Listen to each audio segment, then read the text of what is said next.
A live session. Today I am thinking about burnout and menopause and how the two go together, and actually really menopause, burnout and lack of confidence, or how it affects your confidence, because this is where it's at. Like, I've been doing a lot of thinking about that recently. I am coming up against all of it. I'm going to be really, really, really honest. I'm coming up against all of it at the moment. And I believe that the best way to work through these things is to talk about it. And I know if I'm going through it, then I know other people are going through it. And I know other people are going through it as well.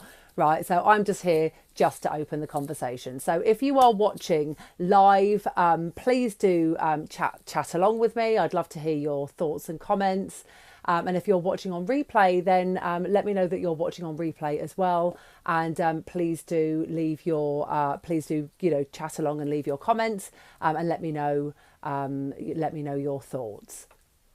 So why am I thinking about menopause so much this week, and why am I thinking about burnout? Well, I'm always thinking about burnout, and I'm always thinking about confidence. They are like the two things that I feel like really passionately about. There's lots of things I feel really, really passionately about: relationships, self-worth, confidence, communication, marriage, parenting. It all goes together. Like, sometimes I find it really difficult to not kind of like overwhelm with my content, because I've got so much stuff inside of me that I just want to share. Because it's also relevant, and because it all, at the end of the day, it all comes back down to us as women, right? Whether you are married or not, whether you are a parent or not, whether you are employed or self-employed, like, it doesn't really make any difference. The central person is you. The central person for me is me, right? I am the hub of my family. I am a wife. I'm a mother. I'm a business owner. I'm a friend. I'm a confidant. Like, I'm all of these things. And I have burnt out recently. Not to the point where I've been, well, I say not to the point where I've been broken. I was broken for about 3 days. Like, I was broken for, I was bedbound for 3 days, which has never, ever, ever, ever happened. And I know that I have been, working hard. The kids have gone back to school. All of the bugs are flying around. Stuff going on at home. Like, it all takes its toll in the end. And I share that because it's important for me to acknowledge and for me to share that no one is, what's the word I'm looking for? No one is bigger than burnout, right? Burnout can affect absolutely everybody. We are all susceptible to burnout, regardless of our age, our gender, what we do, how we do it, right? Now, I talk to women. My client base are mostly women, overwhelmingly women, regardless of kind of like family situation. And I'm a woman, and my friends are women, so I talk to women. I don't make any of my videos or any of my written content that isn't to exclude men, but it's just that I talk as a woman to women. Okay, so men are, of course, susceptible to burnout as well, but I think women are more susceptible to burnout. And this is not, I've got no statistics. I mean, I've got some statistics. I've got no academic statistics on this, because I don't feel the need for that at this point. I think women are more susceptible to burnout because I think we carry a much heavier load. And I'm quite happy to say that. Yes, of course, there are men that pull their weight and do their fair share. But I think in terms of women in the family, the majority of women carry the majority of the load. Okay, I'm not saying 100%. I'm not making any huge, like everything, all the time, never. I'm not making those statements. I'm just saying the majority of women do the majority of the domestic stuff most of the time. We are nurtured from a much younger age to be the ones that do the caring. We carry the children and we do the first part, the first kind of like year, if you like, of primary caring. We take responsibility for taking the kids to their after school clubs and running around and doing their stuff. We're likely going to be the ones that are going to be caring for other family members. Now, that's just at home. What about at work? At work, women have to prove themselves a lot harder than they do men. Women have to or either have to or feel they have to work a lot harder, be much better, have much more skills on their skills list in order to be able to put themselves forward for either promotion or for a new job or a new role. And so when all of this kind of adds up, we are at a much higher risk of burnout. Now let's chuck in the menopause.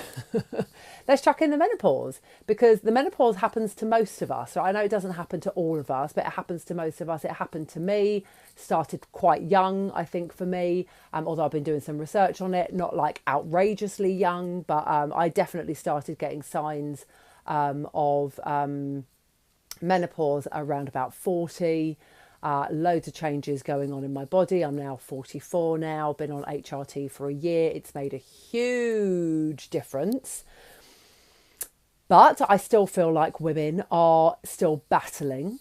I still feel like there's loads that that isn't being spoken about, that we don't feel able to either talk about that openly. Thank the Lord for Davina McCall for really highlighting it as a big topic.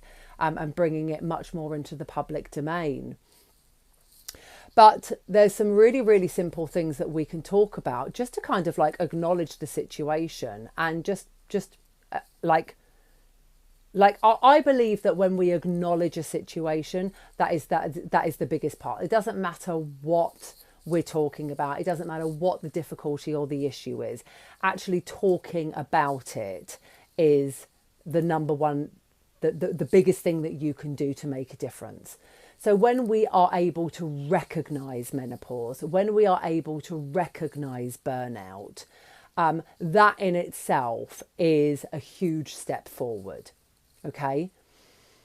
Because when we are looking at the impact of menopause, and I went through and I started making a list of all of the symptoms of menopause. I mean, it's absolutely mind-blowing, the amount of symptoms. And I think the problem with those symptoms is that actually a lot of those symptoms look like burnout. So the crossover between the two is enormous. When we talk about, even if we're just talking about lack of sleep, right? Well, I can talk about lack of sleep throughout my entire life. I've been plagued by sleep difficulties. We can talk about that in terms of stress. We can talk about that in terms of having a newborn baby. We can talk about that in terms of pain. We can talk about that in terms of hot flushes. Then when we look at the impact of sleep on anxiety, concentration, not workload, what am I looking for? Oh God, lack of concentration, talk about that. Ability to get things done, multitasking, focusing, productivity, how all of that, anxiety, depression, work productivity, sleeplessness. I mean, there's 4 things right there that are going to have a huge knock-on effect to you, regardless whether you're going through the menopause or not. That's going to have a huge impact on you when we're looking at burnout, when we're thinking about your self-confidence. Like, how does all of this impact your self-confidence? Like, let alone thinking about weight gain, changes in your body, ability to exercise, nutrition, food and drink. There's honestly, there is so much. I think I'm going to put together an ebook actually, outlining all of this and putting it into a document, because I think it will be really helpful to be able to talk about this. And maybe I'll end up doing I might do a masterclass on this. If you would be interested in me doing a masterclass on this, just do either comment below or just drop me a direct message, because I think there's a lot to be said here about how it all, because it all comes together. And like I said, I'm a woman in my mid-40s. I've got 2 children. I'm married. I run my own business, right? There is nothing unique about me at all. We are all going through this. And if you're not going through it and if you've avoided it, then, I mean, absolutely hats off to you. That's absolutely fantastic. So let's have a think about a few things that you can do. Just a few really, really simple things. I'm not going to make this a massive long list, because I think actually with just like 3 or 4 changes, you can actually make a huge difference. So I've already said the first one. The first one is to acknowledge it. So work out what's going on for you. You know, are you menopausal?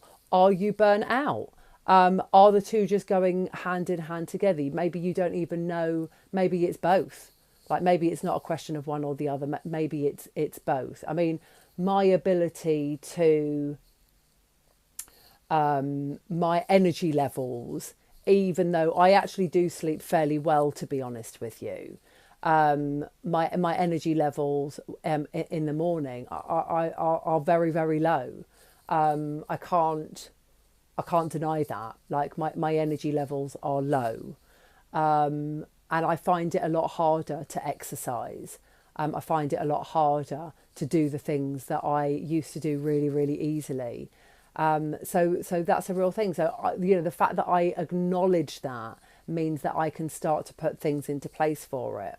So, acknowledge where you're at. Be honest with yourself about where you are at and what you think is going on for you. I'm going to stick to the things where I think there's a crossover, unless I just kind of like go off topic, which is easy to do. Talk to your friends about it. My gosh, I mean, like, where would we be without our friends, right? Whether your best friend is your partner or your best friend, right? It doesn't matter. Talk to your friends about it, and actually talk to your girlfriends about it. Your partner might be female, and so just talk with other women about what is going on for you and how you're finding it, and actually just compare notes, because I think it's about actually just destigmatizing it. Like, if you're going through the menopause and you're finding it difficult, or if you're going through burnout and you're exhausted, just talk about it. Just elicit some support from your friends, from your colleagues, from the people around you, and just normalize it a little bit, because it is all completely normal. And then have a look at your diet, right? And I say that like looking at your diet is really, really important. And there's 2 things going on there. First of all, food wise, you may need to be starting to look differently at your food choices, because your digestive system completely changes. Due to lack of estrogen levels, and you may be bloating quite a lot. You may be putting on weight, but you're also probably actually just bloating, because foods aren't getting processed the same way. So it might be that you need to cut out certain food groups. Like the obvious one is gluten, right? And not having those really heavy like bready, pastry meals, maybe late at night or like in the evening. Alcohol was a massive game changer for me, and I fought it for a really long time. I'm going to be completely honest, because I really love wine, but in the end I just had to absolutely, I haven't knocked it on the head completely, but completely minimized it, because it affected my sleep, and I realized that actually sleep is the most important thing in the world to me, other than my children. And without sleep, I don't function. And so to be being consciously putting stuff into my body that I knew was going to have a detrimental effect, not just on my sleep, but on my mood the next day, and the knock-on effect of that was like instrumental in prioritizing good sleep hygiene. And then the last one is, I'll do two more. Exercise, because exercise is vital for your mind and your body. So it doesn't matter what you're doing. You don't have to join a Zumba class. You don't have to go out and start running 10K. You can go out for a walk and audiobooks. My absolute favourite thing to do as part of exercise and self-care. Dance if you want to dance, like run if you want to run, do yoga, do Pilates, like do whatever it is, but make sure you are doing something on a regular basis, because that's really important as well. And what was the other thing that I wanted to say? What have we done? So I'm looking at my notes now. Exercise, diet, eating. Oh, time management, just prioritizing things that are important, and really either delegating the things that aren't important or actually learning to say no. I talk loads about boundaries in the work that I do, and learning to say no, which it ties into self-confidence, and actually being able to protect your own time. Actually having boundaries, learning to say no, is about self-confidence, and it's also about self-care. So work out what you really need to do. Maybe talk about chunking time. If you want to get any advice about that or about anything else, DM me, and we can have a chat about ways that I can help you. Because it's all about, a lot of it is about time. It's about time management, and it's about energy management. And that really is the crux of burnout: time management and energy management. So there you go. I feel like I flew through that really quickly. So much stuff to talk about. If you would be interested in knowing any more about any of this, and would like to know about how we can work together, drop me a direct message. Let's start having a chat, or book a call with me. I'll put my call booking link in the blurb around here, and let's have a chat and see how we can help you. You don't have to do this by yourself. Yeah, I mean, it's what I'm all about, helping you to live the life that you deserve. Okay, and I'll catch up with you soon. Take care. Have a lovely rest of week.